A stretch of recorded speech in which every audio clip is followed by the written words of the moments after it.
our good friend you all know, Matthias Kroon, please come to the stage.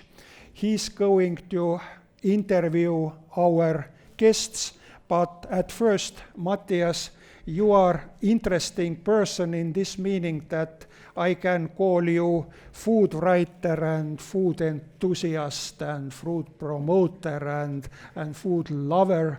You are Swedish, you have for years lived in Paris. What is situation in Paris? You have little bit now eaten around Tallinn and got first impressions, COVID impressions. What is different in Paris in comparison with Tallinn? Well, thank you for inviting me and Welcome. Trusting me that I can hold a conversation at least with some of the most prominent top professionals in the food world in the Nordic region and Estonian country. And it's always exciting to come to Tallinn because it's super different from Paris. And I think that it's the part of the globalized world where we imagine that you can get everything everywhere, which is in fact not true at all. And I think it's really refreshing to come to Tallinn and to Estonia because it's so different from Paris. What about lockdowns and all COVID-related restrictions? Yeah. Is there any similarities or differences? There are a lot of similarities, of course. We've had a hard lockdown in France, in Paris, which has affected tourism. Tourism is an enormous industry in France. It's one of the biggest industries in incomes for France, and it's been totally blocked for a long time. And even at this stage, when the doors have opened again and the airport is flooding again, still a lot of, especially the important American and Asian, primarily Chinese tourists, has not really returned to Paris. So this is the time to go. You'll have Paris all for yourself, more or less, and the restaurants are open, but it's not crowded, and you don't have to fight your way everywhere. And we really believe in France that it's going to open up soon again, and people are really wanting to come back to France and Paris. Thank you, Matthias. I leave stage now yours, and you can introduce already our next guest. Thank you. Thank you.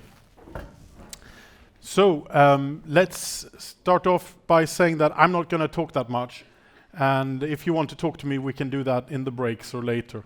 I want to hear what the prominent professionals that we've invited on the stage has to say, which is much more exciting. The first one to come up and join me and join you is an old friend of mine and an old colleague as a food writer since many, many years, and he is in the middle of two really exciting projects at the moment, and I want to introduce to you all the way from Helsinki, Finland, Kenneth North. A big round of applause for Kenneth North, please.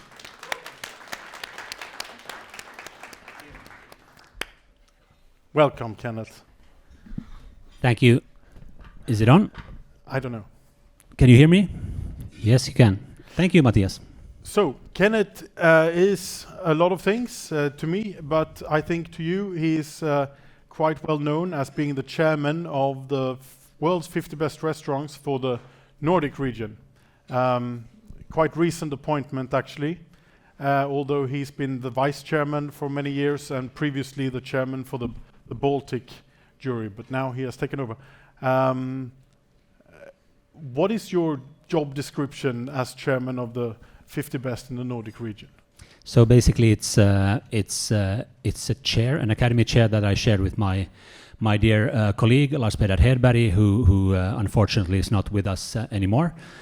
So I took over. We shared the voting area of the Nordics and Finland and the Baltic countries. So basically, it's being responsible of the voting area of that area and picking and choosing and circulating the voters for who make up the result, part of the result for the world's 50 best. And which is a wonderful job to have. What are the challenges with this, would you say? Well, the challenge is as I mean, I've been doing this since very long back, almost 15 years. Back in those days, we had more of challenges, maybe that people did not actually yet travel that much and eat that much in different places in the world. Now, in the last few years, we haven't had that problem, but then came COVID, and now we are back to zero, basically. The voting system will be flexible this year, so the 50 best will accept more of local votes if that is the case. So if not else, I mean, challenging, yes, but we will have definitely an interesting result in the world's 50 best this year because of this focused domestic and I mean, home area voting. Do you think there will be any Estonian restaurants on the list this year? We will see. We will see. Of course, I mean, it's interesting mathematics, and as I'm an academy chair, I'm not basically doing more for the 50 best than compiling this list with the voters and then attending the award ceremony. Then, of course, some of the planning, giving some feedback and so. But I think the mathematics behind it is always small area with many great restaurants. That's already a small challenge. As we know, it will be might be chopped up in many different places. If it's one country that has one great restaurant, maybe that's better odds to get the votes on that single restaurant. But this is statistics. Since a while back, you have also initiated and started your own guide together with friends and colleagues. And I'm really curious about that one, and I think the people in Estonia are very curious about this as well. I think in the background here we've been seeing a little bit from this, but I'm sure you can tell us a little bit more about it. Just to interrupt myself for a second. Yes. I just got a message on my phone, actually, in my direct messages on the Instagram from somebody I have no idea who it is, but who obviously follows me and says, "Hello, I'm going to France in spring, and I follow your Instagram account, and we're going to this and that place there and there. Do you have any recommendations for any places to go?" And that sounds, of course, very flattering, but it's also very irritating because I wish I could give that person some more valuable advice than no advice at all. Yes. So basically, the thing you just faced was the thing that me and my two colleagues had been facing pretty much every day for years, because I mean, it's part of our primal instinct as food writers to share and to be asked about great recommendations. This, of course, in these modern days, sharing a Word document or a text message like you do and like we did, or an Excel file, that's not very modern in these days. So what we thought, that was already 4 years ago, we decided that there must be a better and more flexible way to share the world's best restaurant recommendations that should be trusted, they should be updated, they should be transparent, and without ratings, without any advertising and all the noise that actually destroys the trust in great restaurant recommendations. So the result 4 years later is the World of Mouth, which so it's a free digital app. It's a restaurant guide that has currently more than 3,300 personal restaurant recommendations globally from more than 400 of the world's best experts, food writers, top chefs, etc. And how will people, like the one who texted me before, how will they find this app? I mean, as at this phase, we've been working with it for a few years, and we've kept it not secret, but quite small. and low key, and it's also free at the moment. But we have a sharing function where you can invite friends to it, and of course now this is actually, we haven't made a big deal about this. There's been a few articles about it in a few big international magazines, but we haven't kept much noise about this. But now we are starting to bang the drum, and also of course because of COVID, it wasn't the perfect situation for a restaurant guide. Yeah, there are a few restaurant guides out there. We know about the 50 Best. We know about, of course, White Guide, yeah. Michelin. There are Gourmet. There are actually a few startup ones. I did one 5 years ago as well that is still there somewhere. Do you think we will see an expansion of more personal startup guides in the future, or what's your predictions?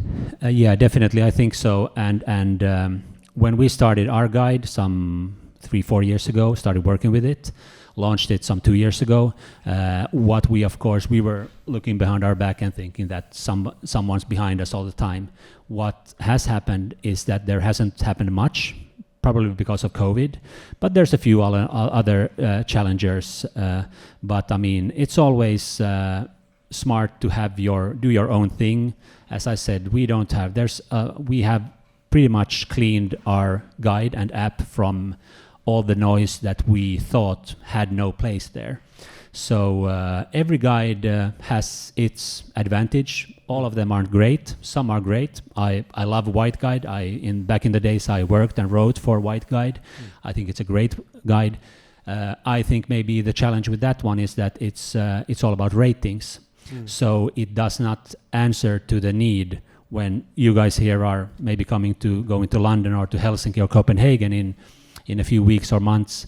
Then you're asking Matthias and me, guys, give me 3 or 5 great places to go. And then do you want us to tell you about which places are not so great, or which places are great but have one dish that is really lousy? You want 5 names and they should be great. Be it a bakery, a bar, a top restaurant, a pizzeria, a wine bar, whatever. You need the average person and traveler needs just those recommendations, like good advice from a good friend. And that's what we want to be. We want to be that, and that's why we have our colleagues and we have invited experts that are there with their own name recommending places. Then if you don't trust them, that's up to you. But we've done our best to pick the people that we think are the best in the world. And how do you think that people, let's say they go for a weekend, let's say in Tallinn or in Paris or wherever, and there might be completely different profiles of these people. Let's say a 26-year-old girl and her friends compared to a group of directors from a business operation in their 60s might be looking for totally different places. Oh, not necessarily, but they might be looking for different places, more than just 5 names that is a little bit static and one way. Do you have an interactive function to understand this? Yeah, that's a very good point, because what we are also have in the app, it has a sort of a social media function, since you are getting the personal recommendations from these experts. So, I mean, for instance, in Tallinn, I mean, if you're downloading the app now, feel free to do it. Please download the app, World of Mouth app store. You see it over here. You will see that we have a few great experts writing about Tallinn. Among the locals, we have our dear Ivar Hansson, and then we have Christian Peaske. So I mean, this you can check that these guys have recommended that. Maybe if you're after a wine bar, a bistro, Christian Peaske he would know that great, as he has a sommelier background and so. Restaurateur Ivar Hansson has great recommendations as well. Maybe a bit more, I mean, my age, a bit older, businessman, a bit more high-end dining or so. That's up to, I mean, what you interpret, and that's why we have a profile of the person, so you can see who is this guy? Is he a chef? Who is Ivar Hansson? What kind of food does he recommend? Maybe he's my kind of guy.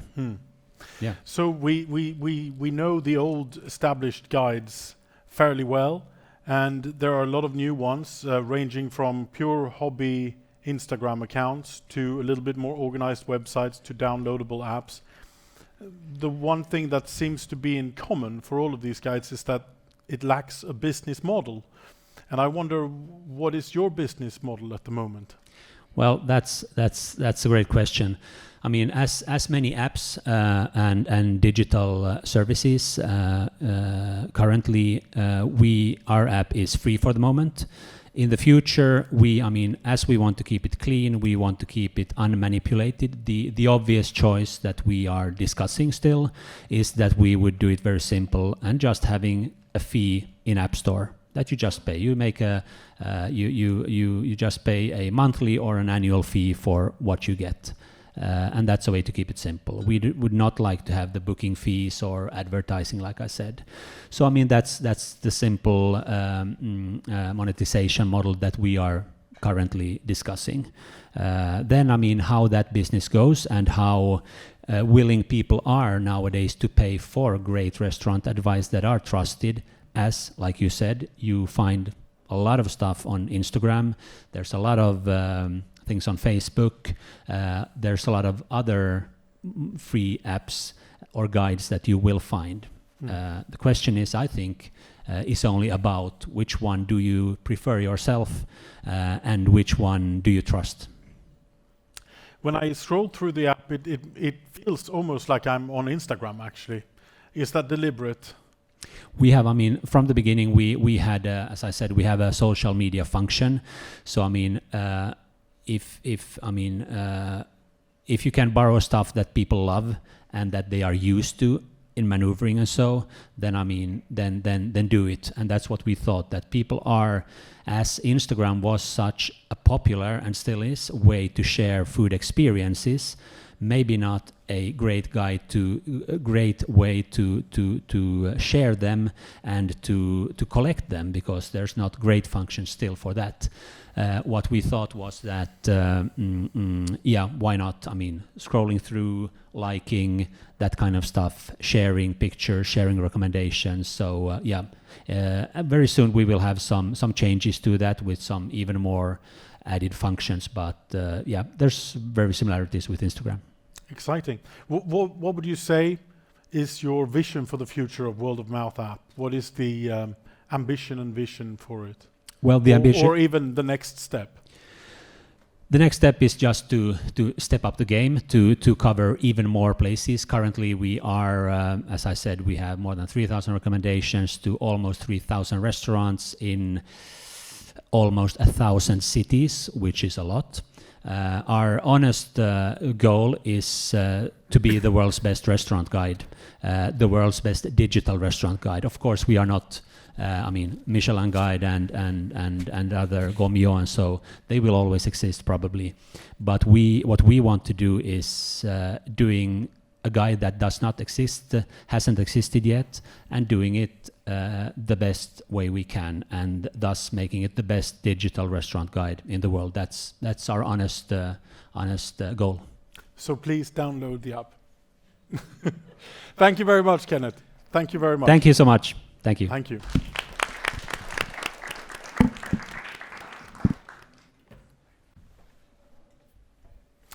Right. Moving on to the world of professionals, I think chefs are at the center of the food world in many ways and aspects. And we are very lucky to have a very special chef from Stockholm here in Tallinn today. She came yesterday to cook an excellent, wonderful, very vibrant dinner here at Fotografiska last night. Please, can I introduce to you Elvira Lindqvist? Hej, välkommen.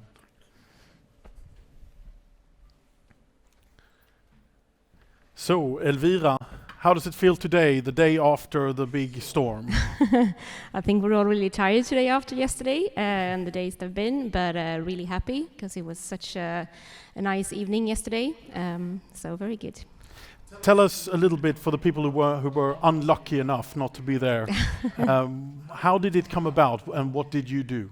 So Peter and the guys at Fotografiska decided to do a dinner with only female chefs. So me, Marilyn and Angelica did 2 or 3 courses each. And we've been prepping for a few days, and there was like an open booking for everyone who wanted to come, and also you guys who came, which was very nice. And we started the evening with a discussion about equality and women in the industry, which is also really interesting too. Yes, tell us a little bit more about that. What was the point of the talk? So the addressing females in the industry or female chefs is also it's a delicate subject in many ways, because I think that women working as chefs really want just to be chefs and not to be named as the female chefs. But in the same sense, we've been speaking a lot about how we can all be equal in the kitchens, so that men and women and men are not different, not treated differently, It's been really good to have the discussions with the girls here as well, because I think many things are the same, but it's kind of a little bit of a difference. I would think from Stockholm and Tallinn as well. What do you think, let's say, from last night or this project that you've been working on for this dinner? What have you personally, which involved, by the way, more or less only women? What did you personally learn from this little experience? So coming here, since I worked at Fotografiska Stockholm for a while before, coming here felt like almost coming home. I think that our goal in working sustainable for all of us is the same. And it's been really nice to work together. And one of the girls working yesterday said that the service yesterday was really relaxed and everyone was really happy and there was no yelling. And I mean, that's my goal as a leader for restaurant as well, that everyone that comes into the restaurant should feel the same way, relaxed and happy, and that everyone is having a good time, which I really felt we had yesterday. Yes, I agree. Would you say it's not as much that way when there are only men, for example? Well, it can always be that way with men as well, but historically we could see that it's when there are kitchens with loads of men, there's a higher hierarchy than I find when it's loads of women as well. And the goal, of course, is to have both men and women in the kitchens, because that's always the best. But one thing that we've been discussing a lot in Sweden lately is the subject of leadership. So one of the things that I and many others find as well is that when a great chef becomes the head chef, there's always a lack of education when it comes to leadership, because leading a kitchen and being a good chef is really not the same thing. So I think that's something that we really need to think about for the future, because if we speak a lot about sustainability when it comes to food, but sustainability is something that should be for everything, for the industry, and especially for the staff. And doing that well, you have to have good leadership. And one does not become a great leader just because they're a good chef. So how to achieve these leadership positions? And I think that we've been speaking a lot in Sweden about how we can educate people that are in leader positions to know how to take care of their staff, and also looking at how many hours you work and how hard it is, because I mean kitchens are you work very close together, and you have to have to be able to help each other out and be nice to each other. Otherwise, I mean, it's not going to work in the long run, and people are gonna quit. You haven't been in Estonia long. It's your first visit as well. Yes, it is. Are you excited? Yeah, and I've mostly been here prepping actually. So I said that we have to come back very soon to be able to visit all of you and your great restaurants as well. And I really like it. It's a nice city. What is your What is your impression of the restaurant scene in Tallinn from what you can see from so far? I think that many things are quite similar, that we work a lot with what's in season, and also working a lot with like fermentation and stuff like that. So a lot of things are similar, but it'd be nice to come back to try like some of the classic Estonian food as well, that I haven't had that much. So, yeah. Great. Is there anything you would say that will happen in Estonia later that is already happening in Stockholm? Do you think there is anything Estonia should be inspired by from the world of restaurants? Oh, that's really hard. Well, I don't know really. I hope that since I've been working with sustainable food for a long time, I see that it's a lot of it here as well, but I hope it's going to spread. It's not a subject or a trend that will just be here for a while. It's something that we all have to work on the future to have good soils and happy oceans. So it's something that I think that we all need to have as an of course thing to do when you think about writing a menu in the future. And you worked before in the Fotografiska restaurant in Stockholm. Yeah. Not in Tallinn. But then you are now head chef of your own restaurant in Stockholm called Oxenstjärnan. Yes. Explain a little bit to the people who've never been there. What is Oxenstjärnan? So it's a small restaurant with the owner Sebastian is a silversmith and a jeweler, an artist, and hasn't been in the industry at all before.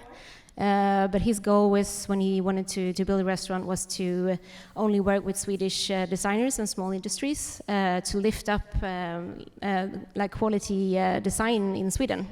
And when he contacted me and asked me if I wanted to join him and started to explaining what he was wanted to do, it felt like he was explaining what I did, but only I do it with food and he does it with design. So the whole concept of it is to lift like the small scale quality produce and design in Sweden. And I work a lot with like small scale farmers, trying to lift them and their work as well. So it's been very nice to come here, because then I get a lot of inspiration from Merlin and Peter and the gang as well about what they're doing. So it's nice. And how would you describe your cooking style, and how do you think it will evolve in the future? So I really don't like setting menus that's going to stay for 3 or 4 months. I change the menu a lot, and especially during the summertime. We get lists from the farmers, what kind of vegetables they have, and then we cook after that. So in the summertime, the menu changes a lot. And I mean, I think that's a way as well that for forever, I mean, the chefs have been wanting some kind of produce, and then they asked if they can get it. But I think we need to do it the other way around, to see the produce that's available and then do food after that. So that's a lot what I do. Great. Thank you. When are you coming back to Tallinn in Estonia? Soon, I hope. Yeah, now that COVID is on the way out, hopefully I'm going to come back soon. Fantastic. Yeah. Thank you so much, Thank Elvira. you. Thank you. And now we take a little break. I'm going to have a cup of tea. You can have a few drinks. See you in 10 minutes. Strong concept development in Stockholm primarily, and PR in certain aspects, all surrounding food, all surrounding restaurant. Very exciting profession.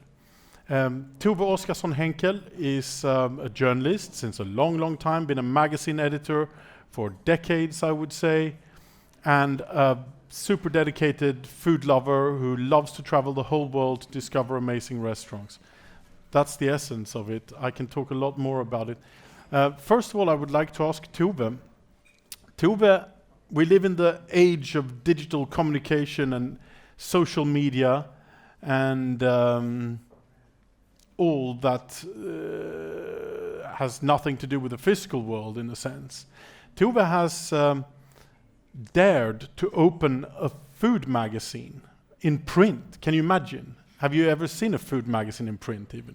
She has created one. She brought one copy with her, and I am super excited to know what on earth drove you to start a food magazine in the digital age. Well, I'm a journalist. Been to the journalism school as well, and for me, a physical magazine is something that brings joy, and it's also a way to explain things in another way than you can do in the social media world, on Instagram or a website or a blog or whatever you have. I think the magazine, a physical magazine, is another thing.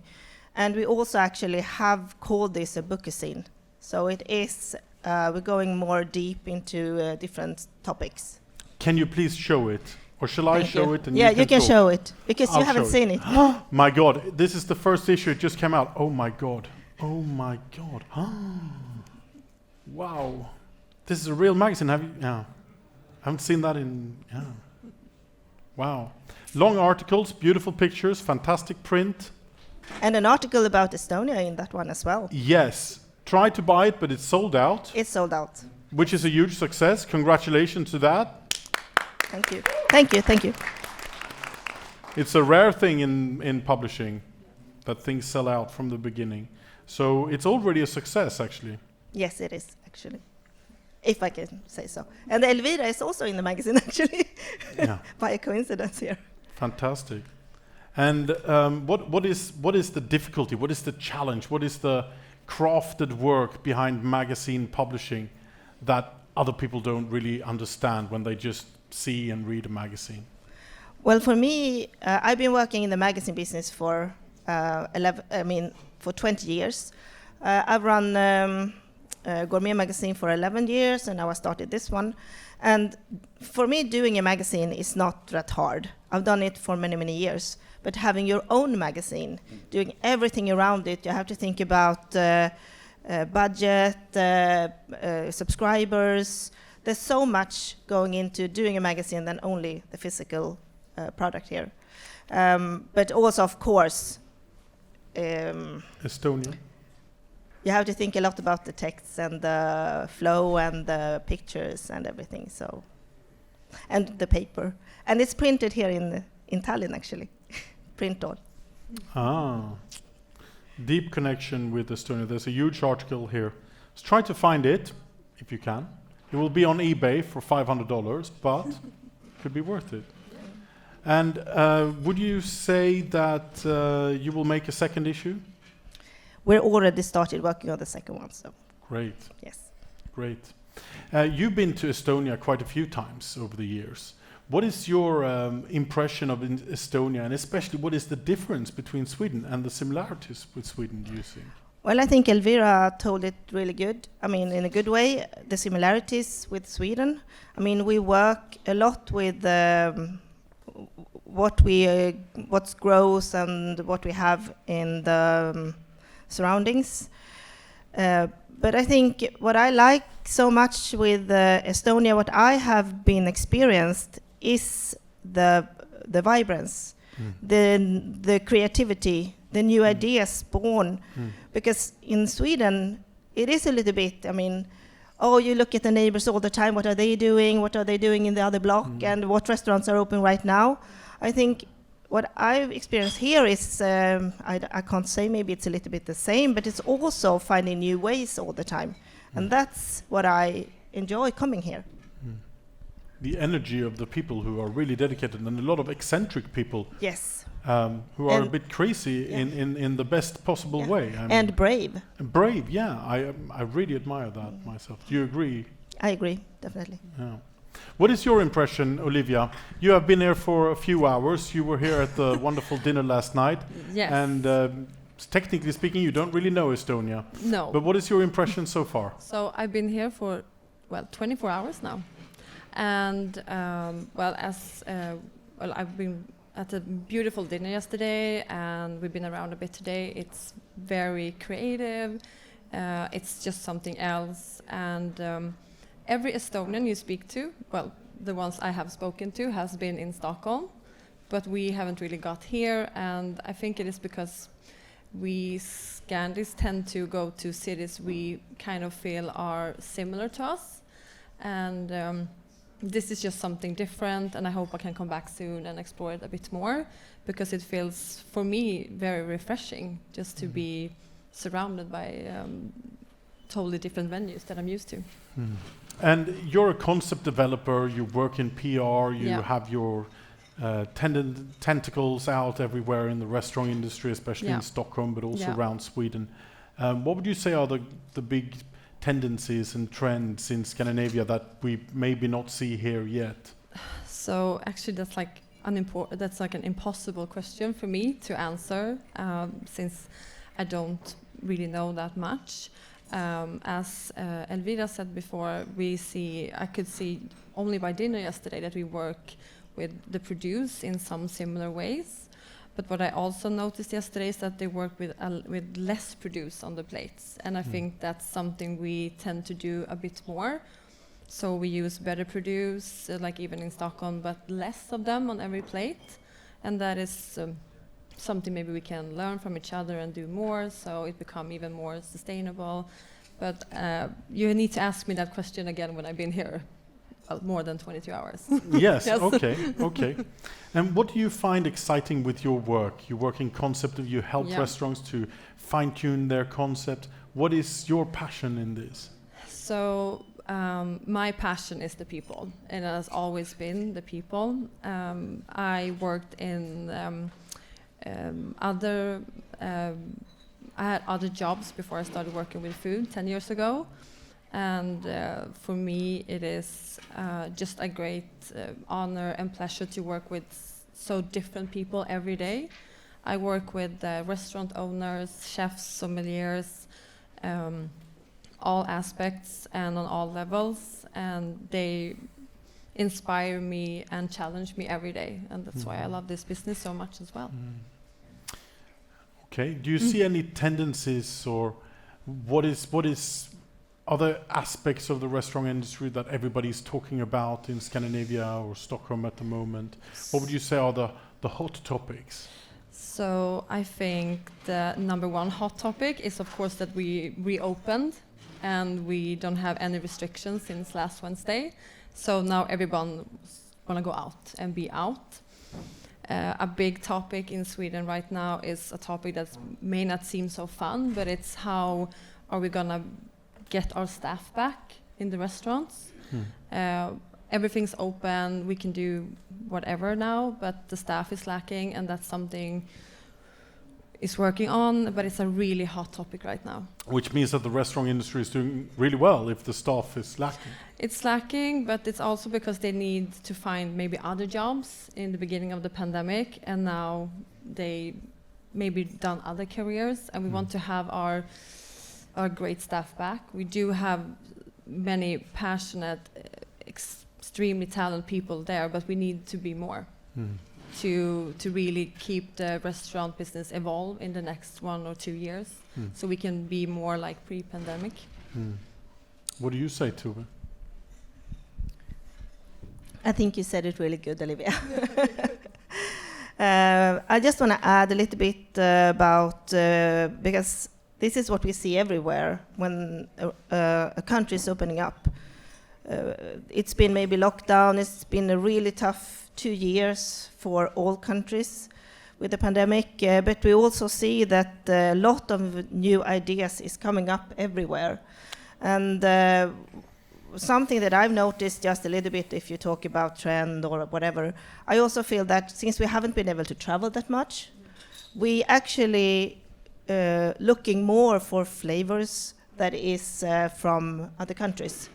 For example, we're talking about Asian flavors for a long time, and Asia is like a big, not a country, but a big part of the world. But I can see Asian flavors is coming really big, and not in fine dining, as we talked about before, like the Japanese or something, but also in the smaller venue. We can see the Korean street food is coming, or more ramen places are opening and such. So I can see there is a lot of new restaurants and often a bit more casual places opening with flavors from around the world. Yeah. And do you see this as well, Olivia? Yes, everywhere. We spoke about flavors yesterday, me and Tove, and I've also been bored the last 2 years, so I try totally different flavors just in my home cooking that I don't think I would do before everything went lockdown and you stopped travel. So I see this, and the street food joints that Tove speaks about, they open all the time in Stockholm now. You see one or new every week, so that's really exciting, and it's making going out again really easy. I have a little theory about food media and so on.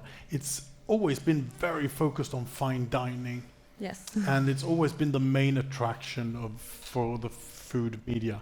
Maybe for a couple of different reasons, actually. But I feel that it's getting more and more attention towards all kinds of restaurants and not only fine dining. Do you agree with that, or you see something else?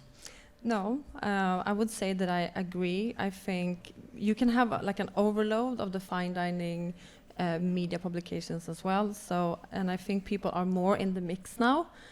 I mean, I love both a great ramen and a luxurious fine dining dinner. And I think if you just like pass by 5 or 10 years, it was either way. I think you can choose more now, and people just like everything in a bit different way. So I'm very happy to see that they cover, well, all aspects of food. And do you agree?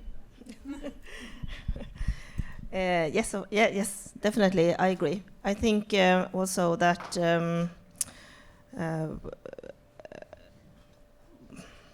I mean, a little bit of what Estonia have and Sweden have.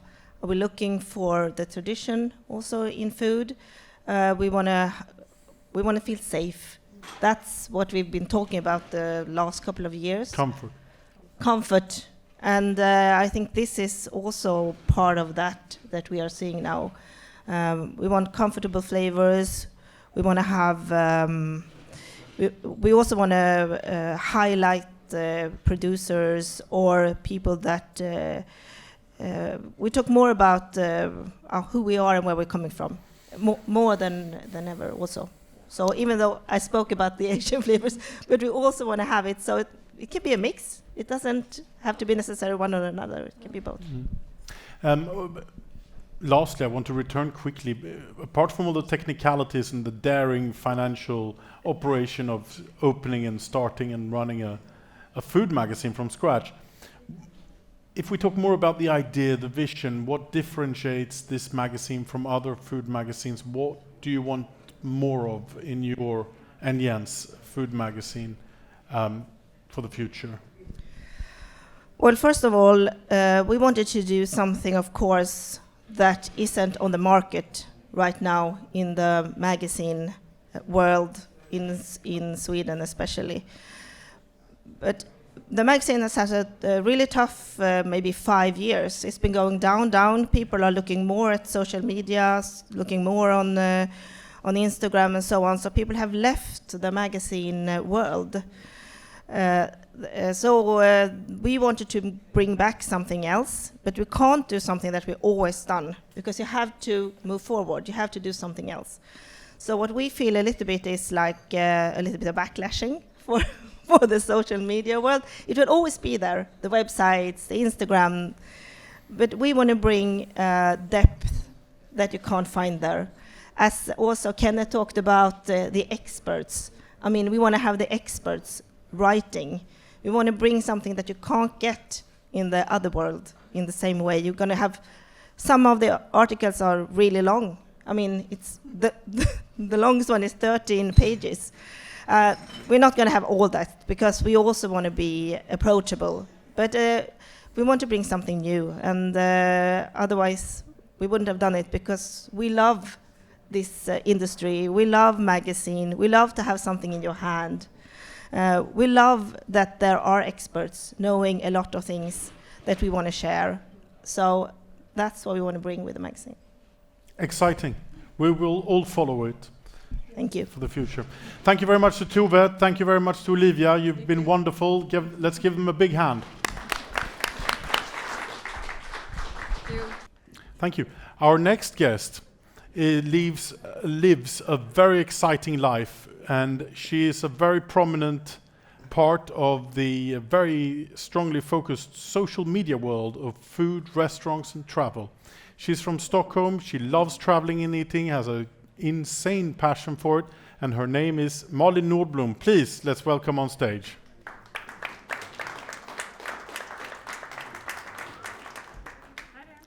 Hej, välkommen.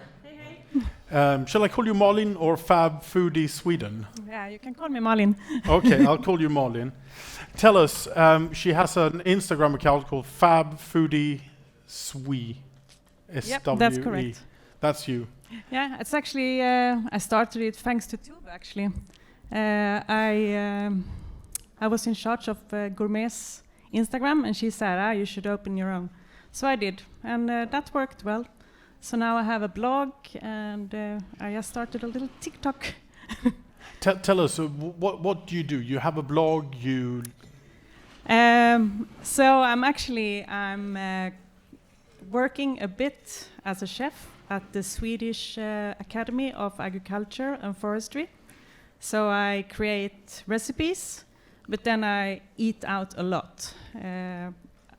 I love fine dining, but I love street food too. And Asian food. A lot. Yes, you lived also in China before, didn't you? Yeah, I lived in China for 7 years, so I'm very passionate about Chinese food and Asian food. And you become very successful with your Instagram stories and board. Tell us a little bit about your excitement for this. What drives your excitement for food on social media? My favorite part is actually meeting the chefs. I love eating in the kitchen. I love hanging out with the chefs and see the whole process of what drives them and how they find nice produce and what they make with the produce. And obviously I love eating a lot. Not like you, Mattias, you eat too little. And it's quite safe to say that social media has become it has changed people's way of consuming information, let's say, in a boring way. And there is no turning back from it, from what anybody can predict or see, at least.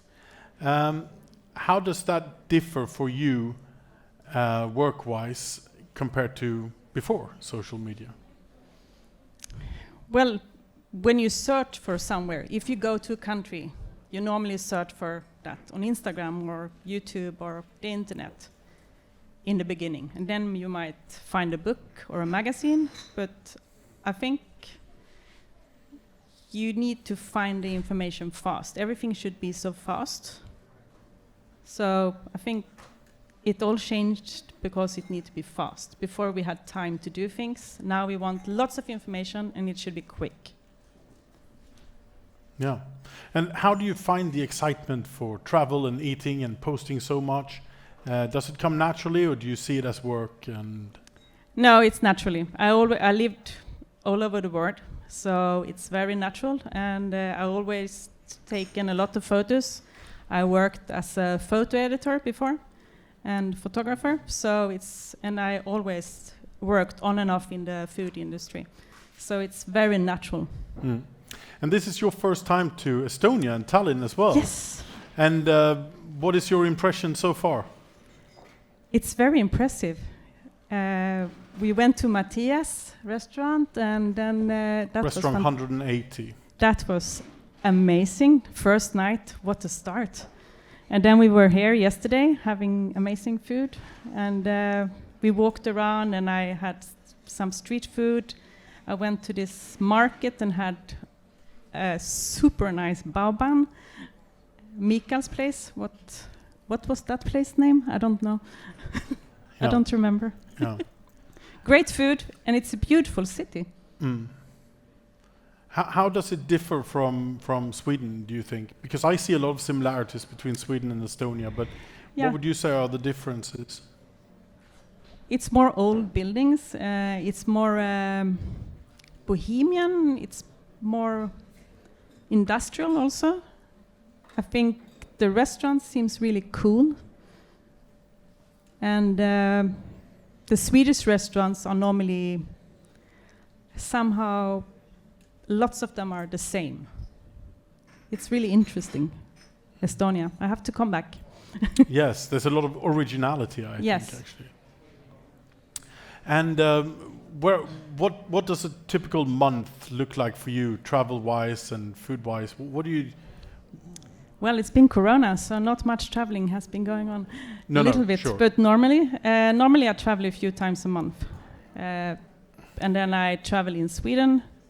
I'm from South Sweden, so I also travel back and forward to Stockholm a lot. In 10 days' time, I'm going to Singapore. So that will be interesting. I love Singapore. and I will be back in Asia.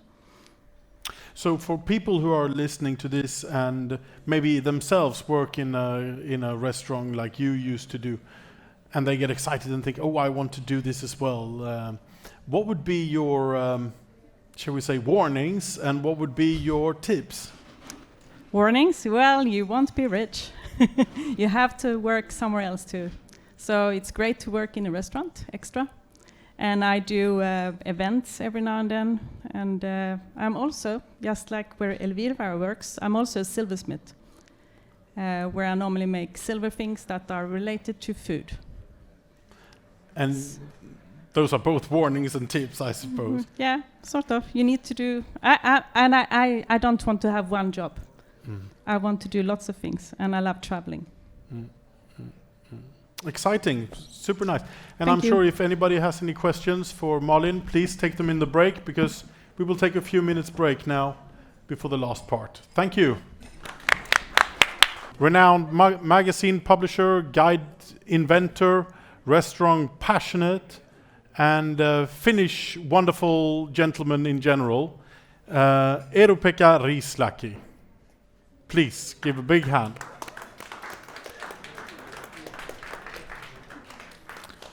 How are you? Still alive. Still alive? I'll give you the microphone.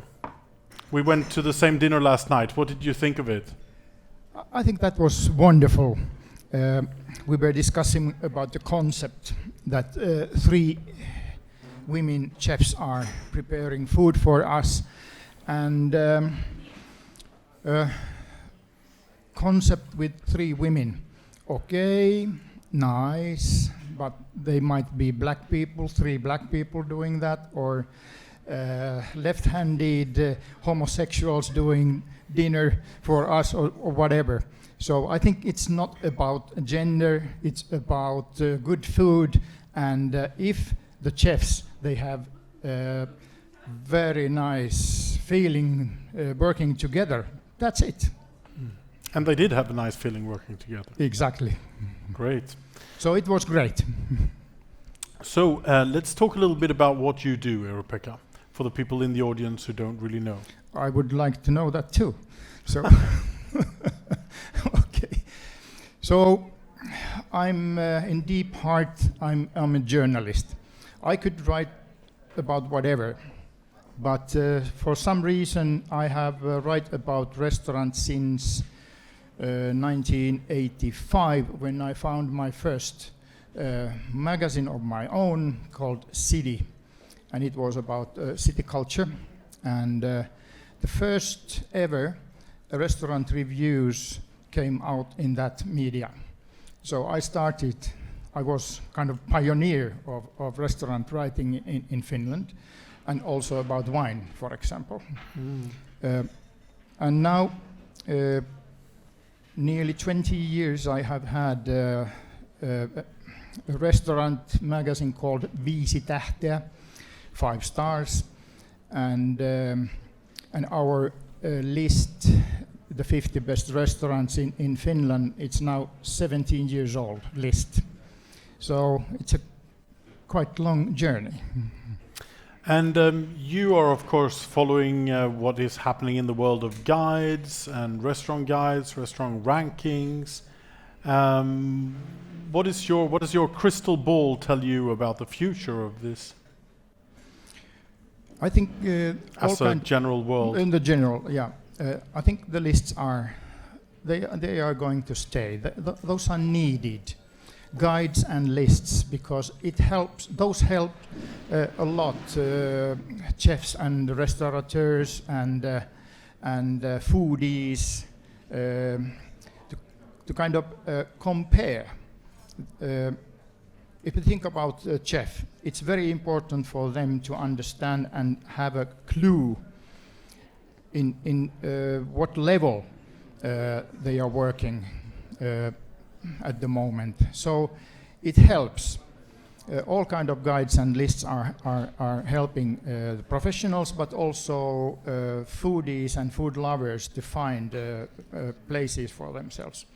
But then I see also another aspect, which is which is not that nice. For example, I find Michelin and even White Guide a little bit colonialistic projects, so that somebody's are coming outside and telling us what is important and what matters in our food culture. And what is the problem with this? Fuck them. So, because, for example, White Guide, it is little bit creating confusion in Finnish restaurant scene, and also Michelin. But first about White Guide a little bit, because what it affects in our identity as a Finnish restaurants or chefs or whatever. We know historically that we are part of the Nordic region, which includes Baltic countries, which includes also, in my mind, St. Petersburg area and the Scandinavia. But Finland and Saudi Arabia. Scandinavia. Scandinavia, yes. Yeah. But historically, Finland has never been part of Scandinavia, so it's Finland. We are part of the Nordic region, but not part of Scandinavia. So that makes also a pressure for us maybe to be a little bit more Scandinavian than our own identity is. That we would love to be accepted, that the Swedes and Norwegians and the Danish, they accept what we are doing. We need to show a little bit too much that we are part of that culture. But Scandinavia does accept what Finland... No. No? No, okay. no, no. In what way it doesn't?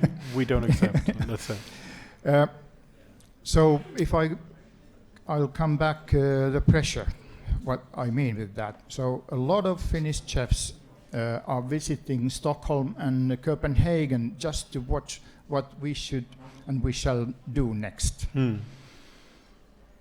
But thanks to Putin, they don't want to go to St. Petersburg to watch what's going on there. And historically, our food culture is also, we have had a lot of influence from Russia.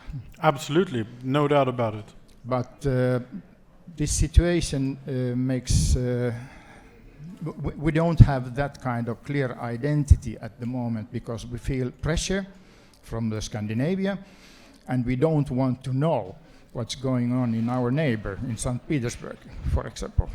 Well, Scandinavia and the Nordic region, but primarily Scandinavia, has since quite a long time been very influenced by United States of America, more than anything else, more than its neighboring countries like France and Germany and Russia and the Baltic countries. Do you think that has anything to do with it? I think this kind of Americanization, that we don't find that in Finland. Only with fast food kind of things or that kind of concepts, but not even in the middle.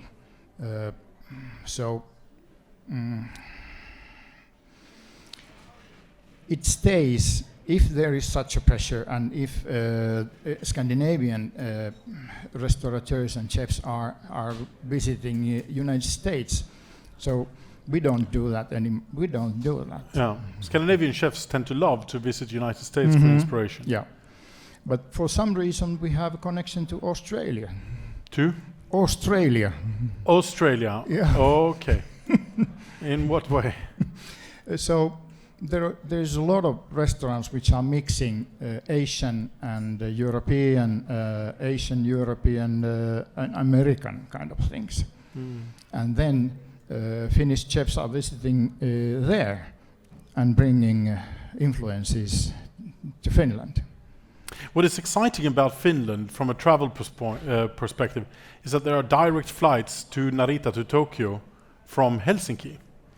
Yeah, Finnair has opened so many routes to all over China and Asian countries and of course Japan. Mm. And I don't think the Copenhagen airport and the Arlanda airport in Stockholm is serving the Asian market as well as Finnair is doing. Yes, that's true. So when we talk about guides and so on, you have your own projects. Can we talk a little bit about this? Okay. How does it differ from all other guides? Our voters are not consumers. Our voters are professionals, restaurant professionals, chefs, restaurateurs, sommeliers, food writers,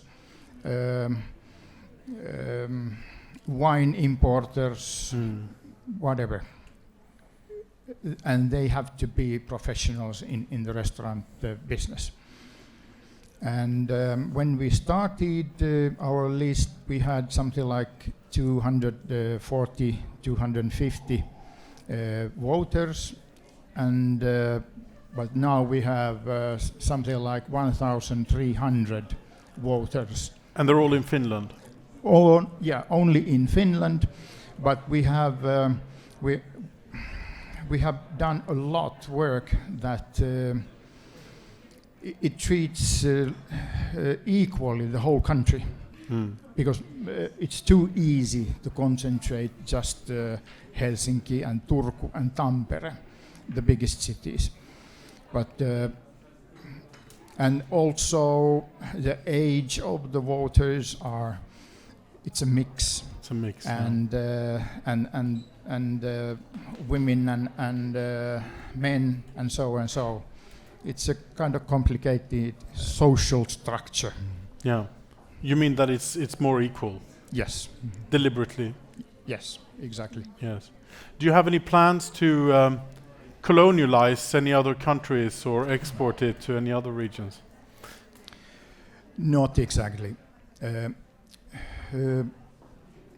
In the beginning, after a couple of years, Ivar contacted us and asked if he can bring the list to Estonia. So you did it a couple of years, something like that. I don't remember how many. But that was, we just wanted to give all the information and all what we have learned since the beginning. And then in St. Petersburg, our colleague, media called Antenna Daily, they have their 100 best restaurants in St. Petersburg, totally based on the same concept. But we are not active to push. If we think that there are guides and lists which are colonialist, why should we do the same mistake or same work? Do you think it's more reliable or trustworthy to look at, say, a regional or local list or guide than an international one? Or it doesn't matter? Definitely, I think it's more trust. The local guide? Local guide, yes. Yeah. Why? Because it's about local knowledge and local aspects, and because professionals are voting. So if professionals, if they don't understand what's going on in the business, so whoever can do that.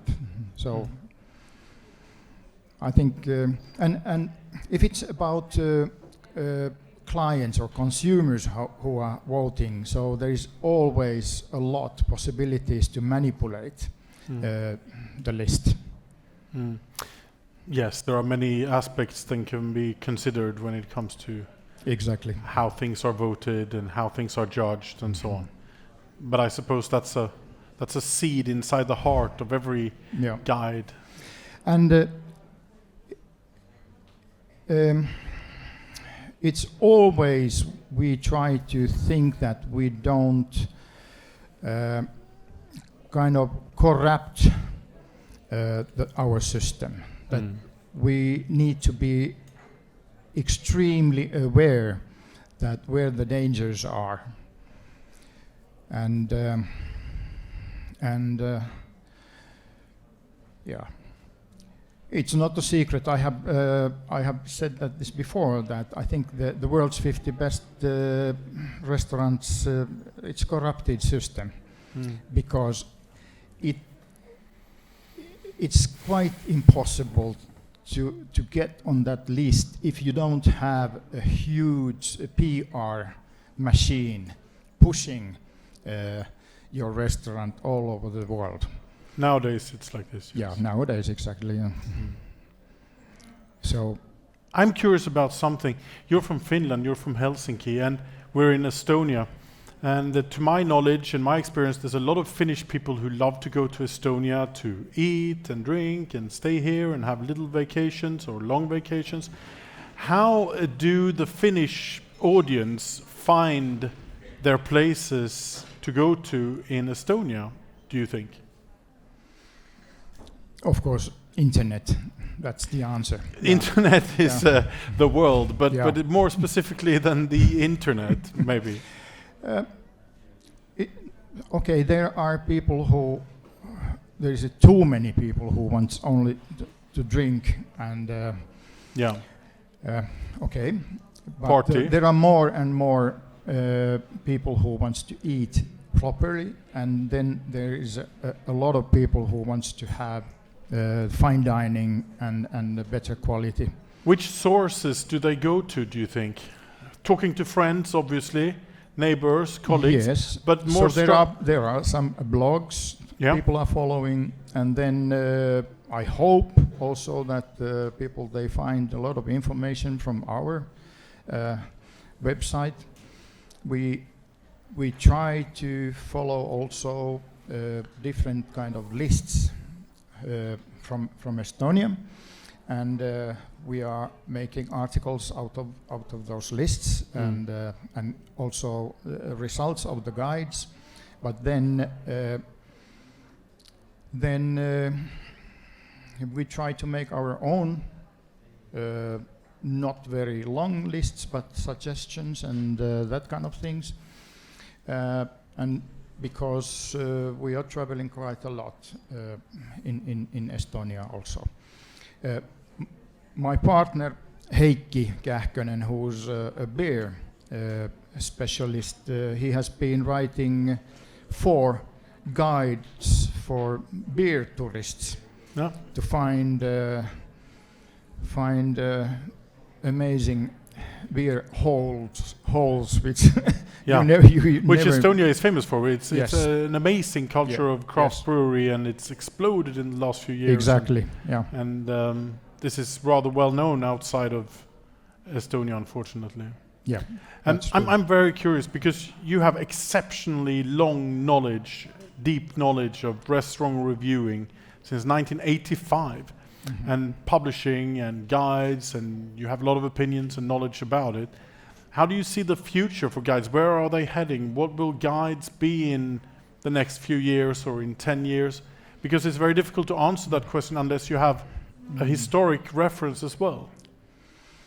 I think there is a great need also to have guides and lists which are not about fine dining.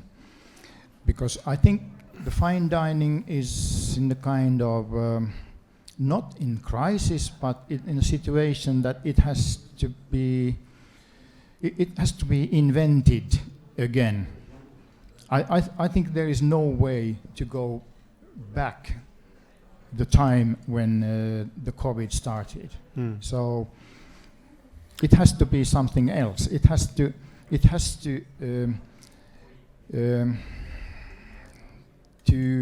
work for the credibility that fine dining is it's reflecting the rest of the society, the rest of, and we have so many challenges like climate exchange and that kind of things. So socially and yes. So you mean that the guides will have to reflect this as well?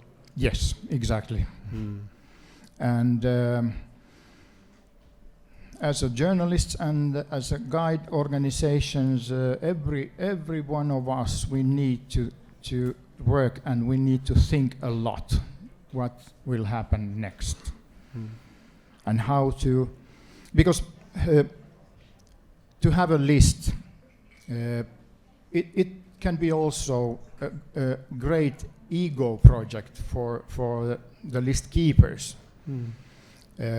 But I don't find that very interesting because I have always thought as a journalist that I want to push things